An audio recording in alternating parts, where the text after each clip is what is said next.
बहुत पुरानी बात है। त्रिपुरा के जंगल में एक मादा सूअर रहती थी।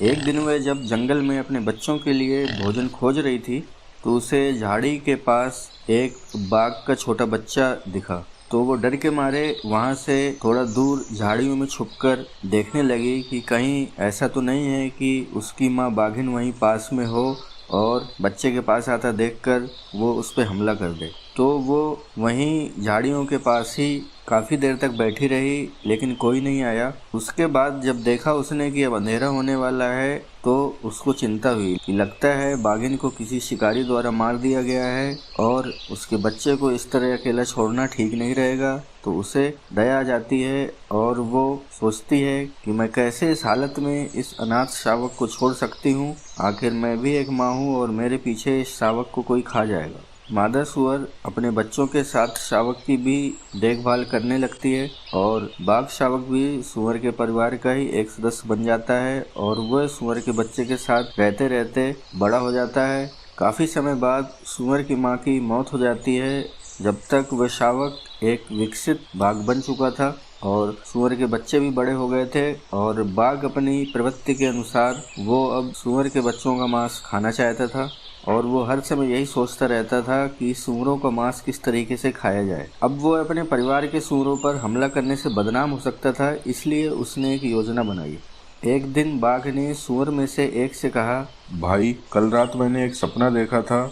मैंने सपने में देखा कि मैं तुम्हें खा रहा हूँ और मुझे इस सपने का अनादर नहीं करना चाहिए क्योंकि यह एक पाप है। इसलिए मैं आपको मारने और आपका मांस खाने वाला हूँ। अगर आपके मरने के पहले कोई आपकी आखिरी इच्छा हो तो मैं उसे पूरा करने के लिए तैयार हूँ।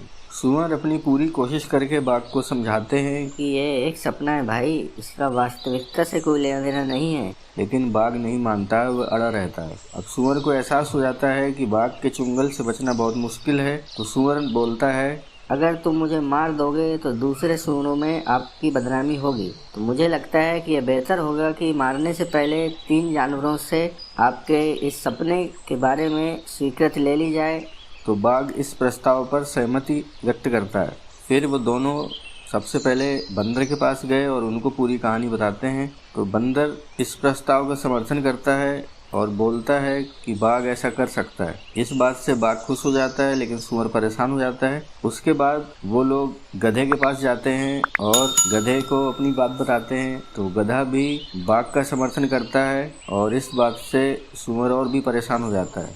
अंत में वो चमगादड़ के समक्ष पेश होते हैं। तो बाघ के दावे को सुनने के बाद उसको ये अंदाजा हो जाता है कि बाघ क्या करने वाला है, इसलिए वो कुछ भी खुलासा नहीं करता और बोलता है, यह एक बहुत ही जटिल मामला है और मैं उचित न्याय के लिए आपको राजा के पास जाने की सलाह दूंगा और मैं कोशिश करूंगा कि सुनवाई के समय में राजा के दरबार में उपस्थित रहूं।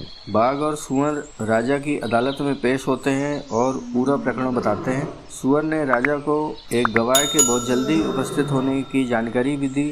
राजा ने उनको थोड़ी देर प्रतीक्षा करने के लिए कहा और काम में लग गए। तभी अचानक चमगादड़ जमीन पर अदालत की छत से गिर जाता है और उल्लास में डांस करने लगता है। राजा उसको डांटते हैं, चमगादड़, अदालत में दुर्व्यवहार करने के लिए तुमको सजा दी जा सकती है। चमगादड़ बोलता है, महाराज, मुझे माफ कर दिया जाए। मैं अदालत की छत पर इंतजार करते करते सो गया था और उस समय मैंने एक सपना देखा था, लेकिन मुझे इसको बताने में बहुत डर लग रहा है।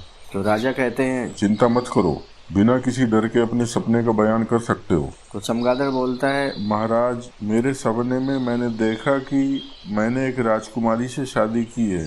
अब मुझे इस सपने का अनादर नहीं करना चाहिए, इसलिए आपसे प्रार्थना है कि राजकुमारी से उसकी शादी करवा कर इस सपने को पूरा किया जाए।